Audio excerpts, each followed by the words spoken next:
It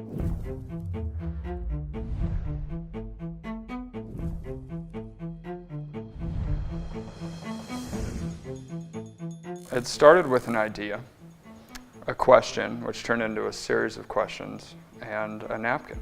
This question kept lingering in my partner's head, saying, how do we really know if we represent the best product?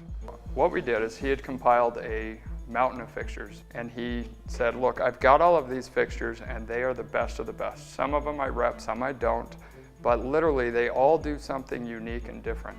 I looked at each fixture and I started to see a lot of similarities, and then I could see why one fixture excelled over another. And we said, if we truly want to represent the best product, let's look for a company that makes it. We kept looking, but ultimately the number of companies we found that did it all right was 0.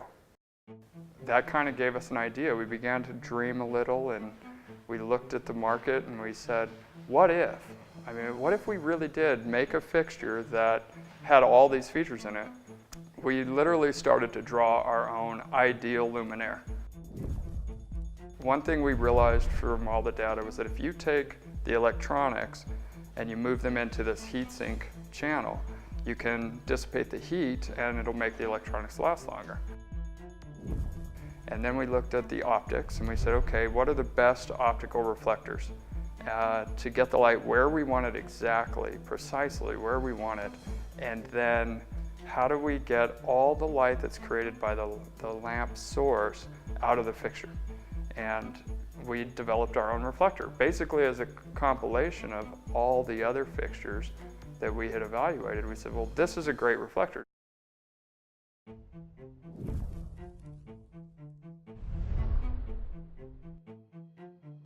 So now we've got the extruded aluminum channel, we've got this reflector, and we focused our attentions on the sockets. The sockets that hold the lamp in place, we found is the #1 cause why lamps prematurely fail. Why build a fixture that would sustain, say, high abuse environments, but the lamps fail constantly because they're losing contact. And we found a socket made by a single company that was developed for the explosion market. And in the explosion market, they have flammables that are airborne, and a simple spark could ignite the whole room. They developed a socket to have constant contact at the ends of the lamp. And we thought, well, why not use that for all light fixtures? I mean, if it would make sense. So we said, okay, let's take the electronics that are sensitive to heat, and let's move those away from the lamp source. We'll use this explosion-resistant socket and this optical reflector. And that kind of gave us the shape of what our fixture was going to look like. And now we just need to know, can it be done?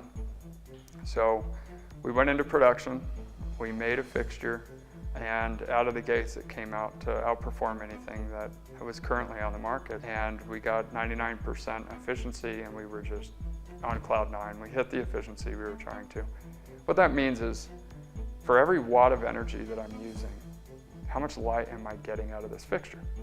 And to come out with something that's 99% efficient was unheard of, and we did it. By the very nature of the way we make the fixture, the construction of it, it just turned out to be stronger.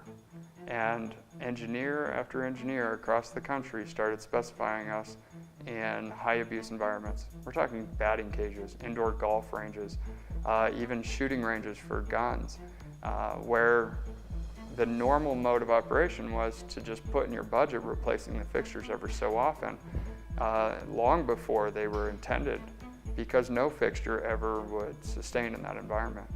And we started to get a name for ourselves for high abuse, and we've kind of stuck to it ever since. As LED begins to really take over the market, we find ourselves doing the exact same practice. Ask the right questions, put your ideas together, research, and then draw it on a napkin and see what comes out of it. And that's really where the heart of this company was founded.